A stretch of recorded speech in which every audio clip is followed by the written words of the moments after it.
panelists actually today as being trailblazers in their domain in terms of shaping philanthropy and also continuing to shape so. And so today we will hear from them about their learnings, about the trends that are shaping the philanthropy world, and also how leadership is going to help this transformation. Welcome.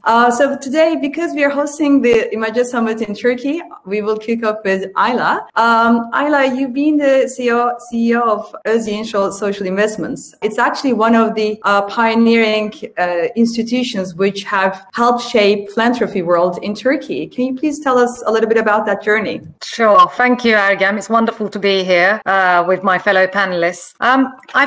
Thank you for your kind words, firstly, about Özyeğin Social Investments being a pioneer. I think that Özyeğin Social Investments, which is a network of actually non-profit organizations that have been founded by the Özyeğin family in Turkey, the principal being Hüsnü Özyeğin. And that includes the Hüsnü Özyeğin Foundation, AÇEV, the Mother Child Education Foundation, Özyeğin University, as well as support provided to multiple social initiatives and NGOs across Turkey. I think Özyeğin Social Investments is actually a wonderful reflection of the state of philanthropy in Turkey, because it has almost over a 30-year history, and it reflects how philanthropy has sort of developed in Turkey as well. It began with the Hüsnü Özyeğin Foundation, which was a very traditional foundation that we would all know in the classic sense, that invested in, scholarships or bricks and mortar projects. And it sort of progressed to a more strategic philanthropy and social justice-based philanthropy institution over time, as it began to invest in youth programs and rural development programs. And AÇEV is a more typical NGO where the Özyeğin family is more of a benefactor, the core founder and sponsor, but it's very much a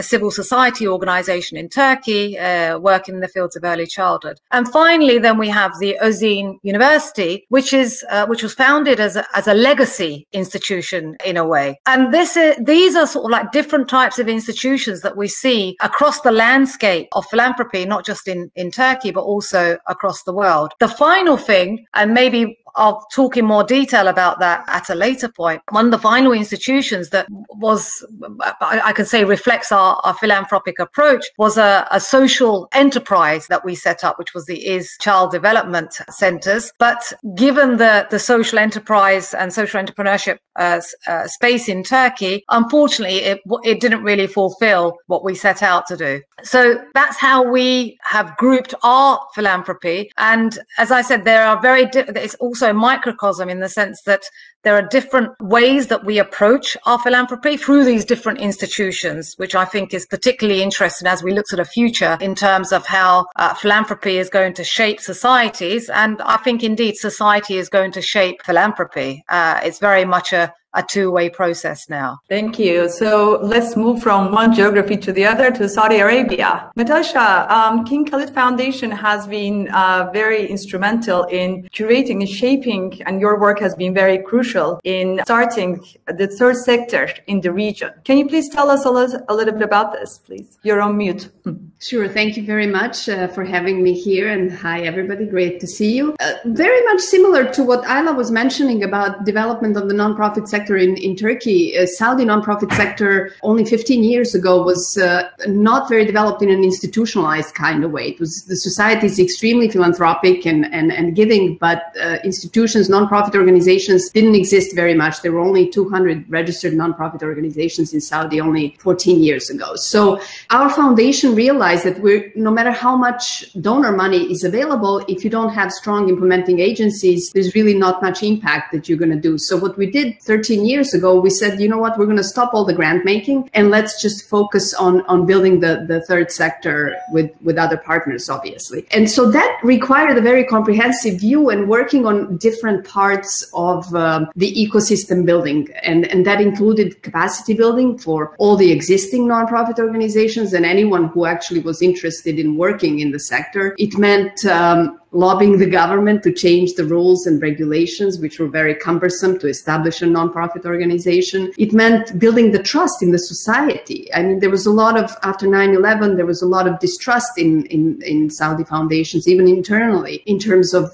what they're doing, transparency, accountability, and all of that. So it required some of that work. And then, most importantly, it required a lot of changing of the mindset of the community to move from pure charity and donations that were very much non-institutionalized to moving to development, strategic development when it comes to nonprofit sector in philanthropy. So, you know, this also wasn't just focused on nonprofit organizations, it was also focused on donors, foundations, corporate donors, because they also needed strengthening and building their capacity. Because if the nonprofit sector is weak or non-existent, donors don't need to ask for reports and you know, measurement and evaluation and all of that. So it required working with them as well. And then finally, it required working with academic institutions to establish some programs that focused on building the future nonprofit leaders. You know, there were no programs at any of the universities that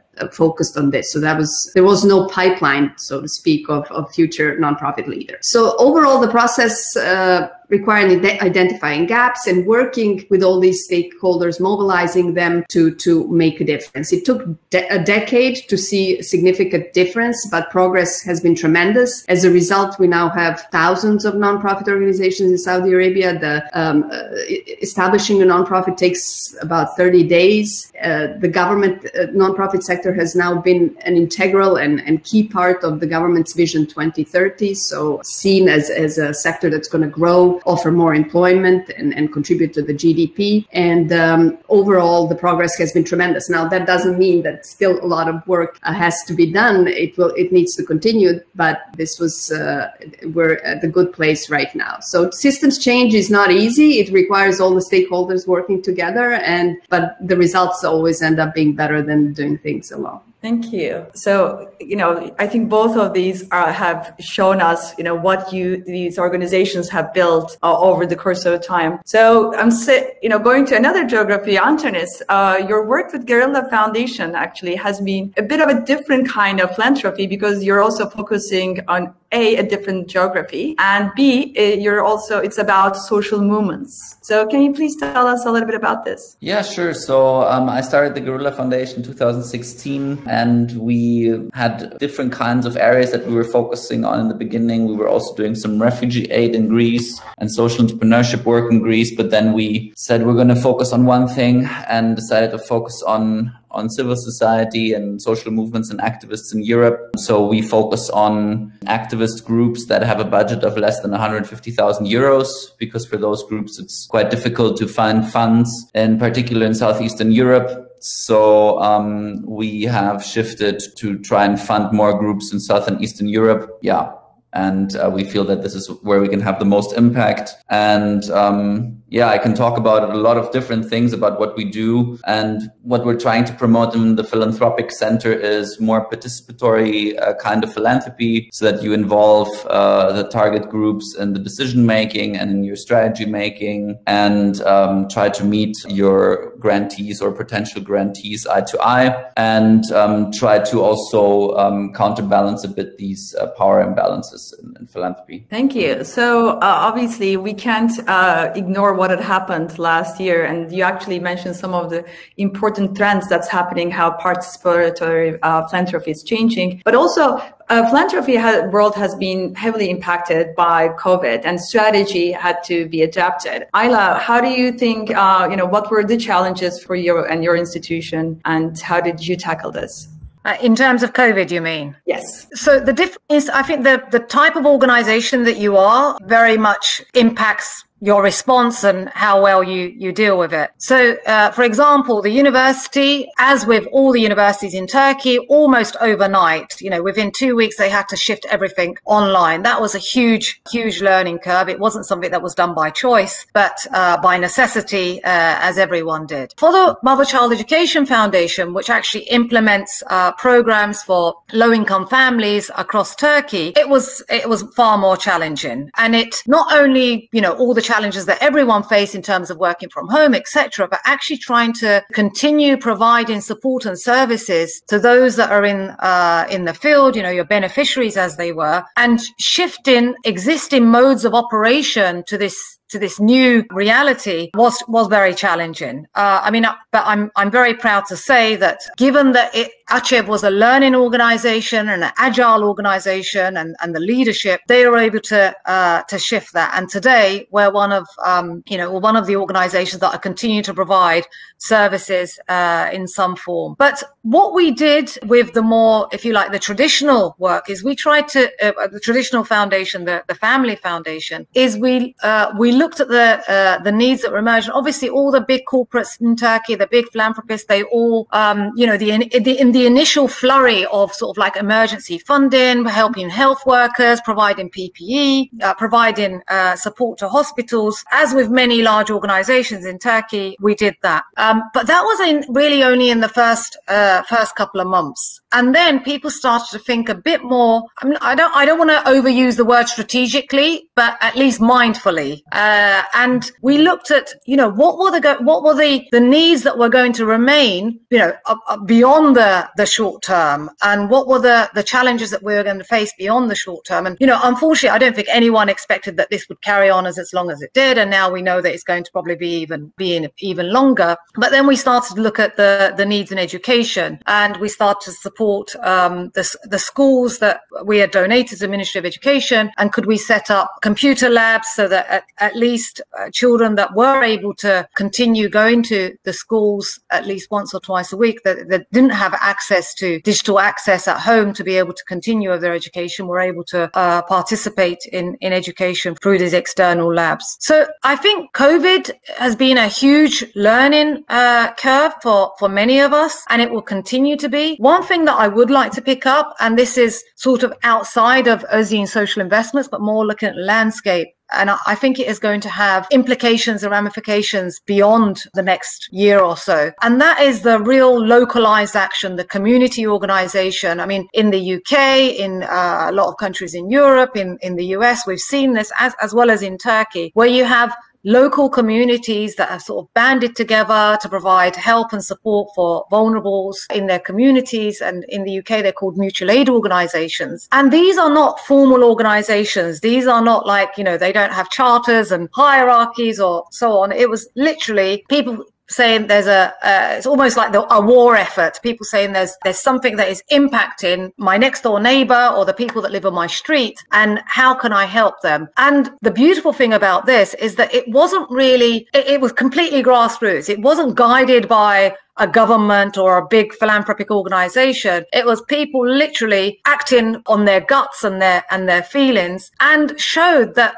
incredibly they were able to self-organize very effectively. And that sort of makes me think, how do we look at this? How can we ensure that we don't have to wait for a global pandemic like COVID to ensure that these organizational efforts, that these efforts are sustained and continue? And that's something that a lot of us are watching very closely to see, should we try to push them towards a more formalized effort, or should we just leave them be and see how it filters out? Similarly, I think with the other example I think I can give in terms of movements, and maybe Antonis can say a lot more about this than I can, the Black Lives Matter movement, that was very much on the ground. It was people that were coming together just because they felt something was not right and they wanted to have a part in shaping how it changed. Or again, in the UK, or in Turkey, we have lots of women coming together. Again, not necessarily organized with it under an NGO umbrella, coming together.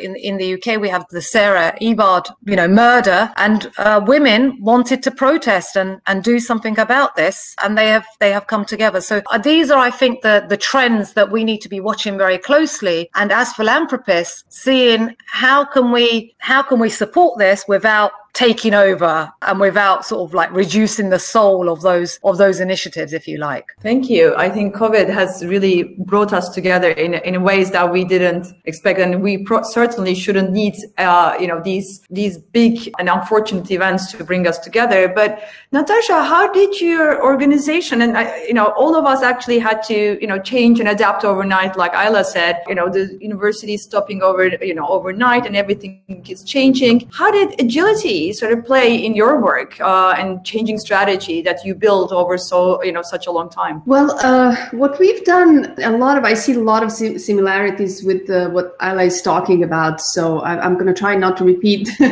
some of the same experiences. But what we've done is we've always tried to keep our strategy agile in a sense that, yes, we have a 3-year kind of roadmap of where we're going, but annually we always do checkups and we make sure that we're on track and there are no major events happening like COVID-19. And that really helped us. Having this kind of structure with our strategy that is always staying on top of what's going on helped us be able to react quickly, and it took a lot of different changes. We changed our grant making system to make it much faster and quicker to respond to what organizations need. We did the survey of all of our beneficiaries, what additional needs they need. We partnered with the government to contribute to their COVID-19 efforts. So it was really it happened very quickly and we were able to respond. But I think one of the reasons for that, like what Antonis was talking about, is participatory strategic planning process. So we tried and include lots of stakeholders in this process, everyone from the organization basically, and then some external stakeholders that are our partners, or they could be potentially even our beneficiaries. So we include everyone in the process of strategic planning, and we make sure that people feel ownership. So, if you have an ownership of the process and you understand the issues that you're dealing with and the decisions are made, equally. I mean, we have entry-level people participating together with the board members in this process. So it really creates a very strong ownership at the organization, and everyone is then able to quickly react to what's going on. So that really helped us tremendously. And I have to say, KKF, within a month, we were able to do a lot of different things to respond. The question is, how do you sustain this?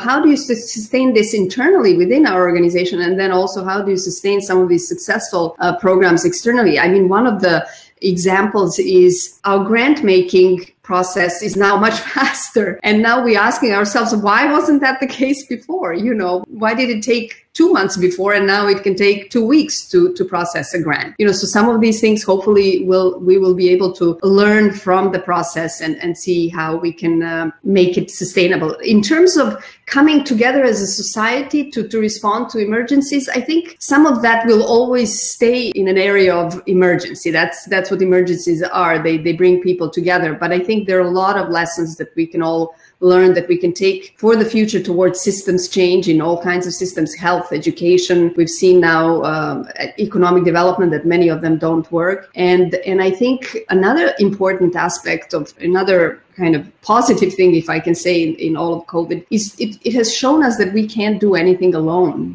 Partnerships. I know this is a totally overused word, especially now, but I can't even believe that we still don't have partnerships in the philanthropic sector as much as we should, because it really, doing it alone, it's impossible. And if we collaborate, we can have larger efforts, we can scale, we can make huge efforts in terms of large systems change. So hopefully some of this will stick. Thank you, Natasha. Talking about partnerships and participatory approaches, Antonis, of course, I would have to ask you, because you're also talking about a region that also has been impacted by COVID like everyone else, but how has your work has been impacted by this, and how did you navigate this space, especially with the approaches you have, in terms of how did that change your relationships with the grantees, donors? How can you please give us sort of a picture of what happened? Yeah, I mean, we had a lot of projects that based on events and meeting in person and all that stuff. So obviously this couldn't happen. So we had to repurpose the grants. Sometimes it got transformed into an operating support. So instead of supporting a specific project. And basically what we did was be flexible with the grant agreement and offer offer a lot of flexibility. And obviously what is related with that is that we put a lot of effort into building relationships with our grantees. So trust also plays a big role, that we trust our grantees to know how they best spend their money. Obviously, if there are big deviations from the agreed budget, so if the deviation is more than 30%, we have to agree to those changes. But yeah, we have the view that the new proposal with common sense should be fine. And obviously we give feedback and suggestions for improvement. But I think, yeah, Corona for the philanthropic sector meant really, strengthening trust relationships between funders and grantees. Thank you. Talking about this trust-based giving, Ayla, how do you see the philanthropy world changing and becoming more impact-oriented? And obviously impact is important, but it's not just we're not only looking at the numbers, but we are actually changing our attitude towards evaluations and assessments. How is this changing? So this is a very, very important point. I don't think it's about becoming more impact oriented. I think our understanding of impact is shifting. There was, I think, an overemphasis on data and assessment and metrics, and now there's more. There is more of a keenness to become more engaged in like ideals and values. And I think that ties in very well with what Antonis has been saying about the trust base and what Natasha said about partnerships. Philanthropy, I think it was more, it had been overrun almost with the philanthrocapitalism approach to philanthropy. We were so in awe of the private sector and how they did everything that we thought that was the gold standard. And yes, we did need some help in sort of professionalizing the sector, ensuring that we had good talent, ensuring that we had, rational decision-making approach. But I personally think that has gone too far, and that we now need to re-engage and find the balance so that we are coming back to, how can we solve the problems, not just the symptoms of the injustices or the failings that we see. And I don't think it's quite in the mainstream yet, but there is a very interesting development towards unrestricted giving. And that unrestricted giving and grant making is by necessity a whole different approach. It doesn't mean that, full blanket, here's a check and of course, go and do what you will. It means coming together and really understanding the ideals and the outcomes that you want to achieve rather than the outputs. Because, we were so obsessed with this project-based funding, and that is really a way of control more than anything. It's like the philanthropist, the person that is writing the check knows best. And, we want to control that process as much as possible. Say, okay, if you do this, then X will happen. And I'm going to make sure that at the end of it, that I'm going to assess you on whether that X has happened or not. And now we've seen that, well, firstly, this short-termist approach, 2-3 years is often not enough, primarily not enough to solve the huge problems that we're facing. And that's why, as we're moving towards a more, systems changed approach, ensuring that we have more sustainable and lasting impact, it requires a longer time frame. And in that longer time frame, you can't sort of determine the outputs that you're going to have in 10 years' time. You can have the vision for 10 years' time.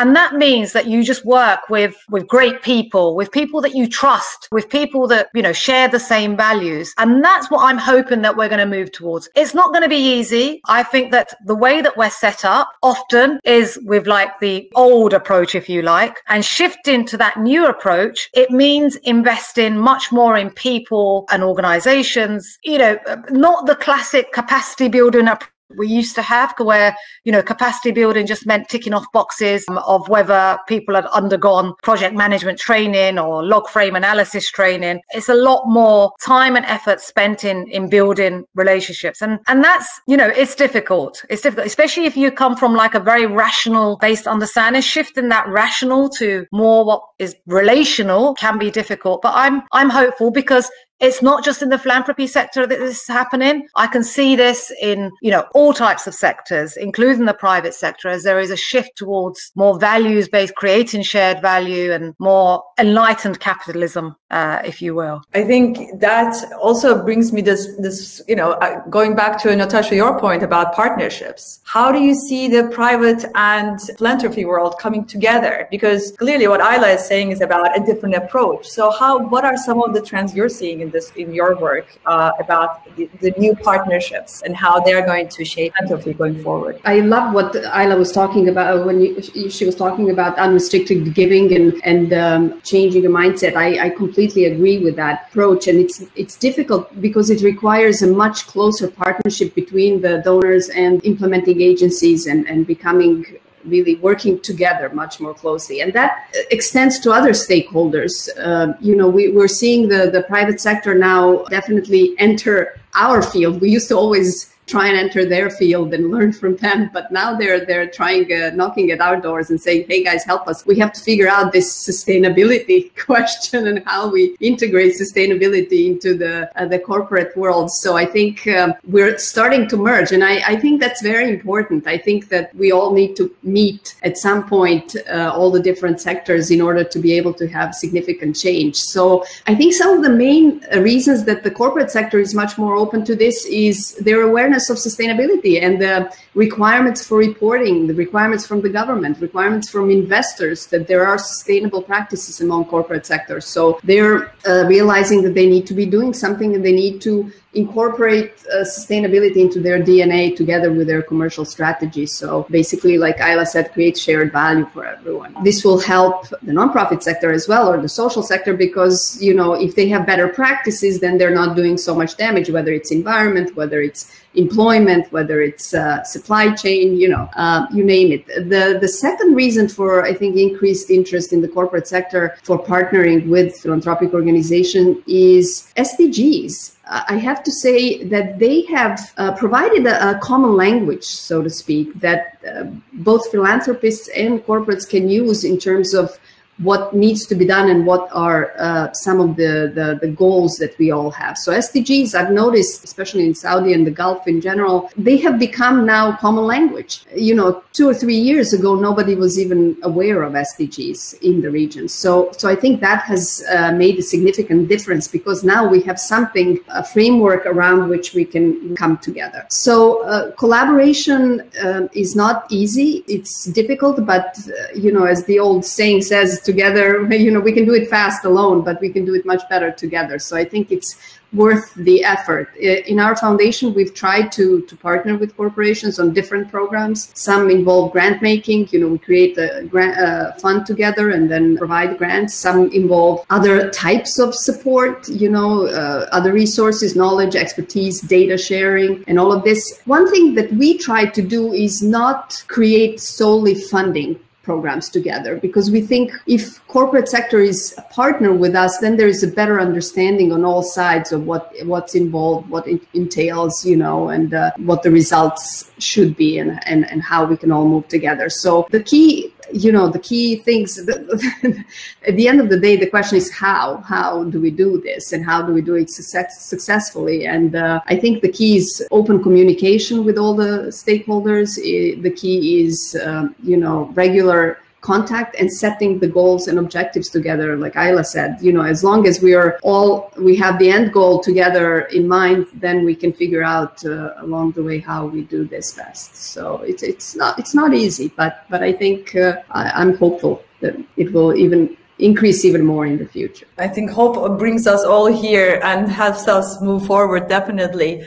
Angelis, so I have a question, I think, with regards to building on what Natasha and Ayla said, and you may actually answer this from both Guerrilla Foundation or your other work, from the domain of your other work. How do you think these new systems change approaches like warm data? Because we talked about we all touched a little bit about systems change. It's not easy. It doesn't happen overnight. But how do you sort of integrate this into your work? Can you please tell us a little bit about especially warm data and the participation and bringing stakeholders together? Yeah, with pleasure. So I think when you talk about systems change, an important term is also intersectionality. Intersectionality means that you shouldn't just look at problems in isolation with each other, but they actually are related. So racism is related also to climate change and sexism. So that kind of intersection analysis informs a lot of how we see this term systems change. And we talked a bit about the philanthrocapitalism, where you try to measure everything. And working with social movements, it's not easy to always measure the impact so well. We obviously try to measure the impact, and there are frameworks for this. But what is less easy to measure is the relationships and the networks that develop. And so this is a more complex way of looking at impact, and warm data essentially means to look at the quality also of the networks and the relationships that have developed through these projects. An interesting thing also in funding social movements is sometimes a project might not be successful or might be an outright failure, but it's actually in the long run, the people involved actually learn from this experience and are able to move on to new projects where they can incorporate their learnings. So I think also in philanthropy, we need a better culture of failing, just like in business. And yeah, I think that's my answer to your question. Thank you. I think, unfortunately, as we are wrapping up, I think you want to make a comment on this, on what Antonis said, but also I'd like to hear your thoughts about how your leadership, both personally and in your institutions, you think is going to help this transformation? Because a lot of trends we've talked about, and also, how do you think this is going to play out?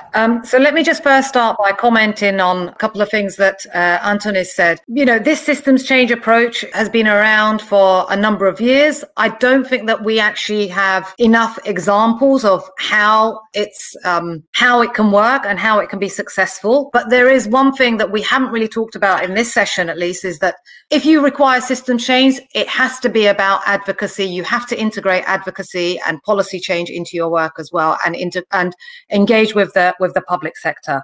System change rarely, I'm not saying never, but it rarely can be possible without having that partnership with the public sector as well. So that's one thing. And I think that philanthropists, they need to become a little bit more bold in sort of having these difficult conversations. I think that we've become a little bit timid, and there is a danger that, trying to maintain neutrality can mean that you end up with calls empty. So, that's just, it's difficult, especially in, challenging democracies where many of us work in different countries across the world, but it has to be done. Otherwise, we can't really go as far as we can. So let me just spend the last minute that I have then on leadership and how our leadership can shape the differences that we want to see. I'm now almost 30 years into working in civil society, so I have a length of experience, if not a wealth. And I can tell you that it's difficult. It's difficult. There is a generational factor.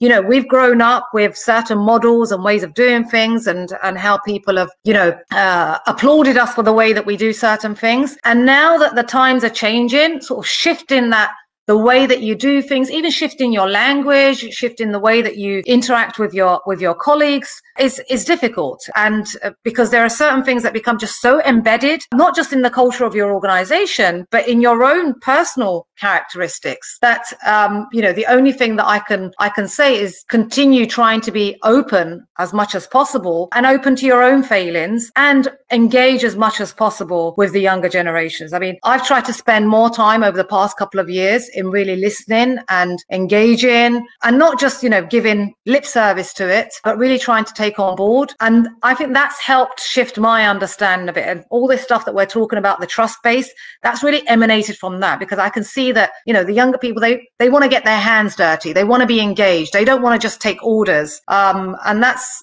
I'm not there yet, but I'm learning, and I'm open to learning. Fabulous. Natasha, what do you think the trends and leadership will play out? Definitely a lot of things that Ayla mentioned. I think staying open is key. Realizing that none of us know everything, and that we need others to succeed. Also building relationships and trust more. Engaging various people and stakeholders in the process. And relating to them and having them understand your perspectives, and listening to other perspectives. initiatives. Another thing I think for the future that's important is building others. As a leader, it's basically giving up your leadership and giving it to others. So I think that's going to be one of the characteristics of the future, is trying to keep less control and open things up to others to succeed. And then not being afraid to try things, to keep trying different things, fail, keep trying. I think we all, especially my generation, we don't ever want to fail. That is absolutely a no-no. So I think we need to start being open to that a little bit more. And because, as Anthony says, learnings from that are even better actually than success. So I think those are some of the main things. Anthony, for your final comments on the leadership and going forward with the trends, how they will be shaped. Yeah, I mean, I can only support what the other panelists just said. We're living in very exciting times. I think our systems are also in a way nearing breaking point in ecological terms and also social terms. So I think the next 5 to 10 years are quite crucial in creating also a system or systems that are more inclusive, diverse and regenerative. And so I think the philanthropic also has an important role to play in giving birth to this new world. And hopefully we can achieve this in time. Thank you very much. I'd like to thank all of our panelists. It's been amazing. I think we could have gone for hours and hours. So there's so much to share and so much learning happening. And thank you for all your amazing work on the ground and also being part of today's panel. Thank you. Teşekkürler. Thank you very much. Thank you. Thank you, Erdem. Bye-bye.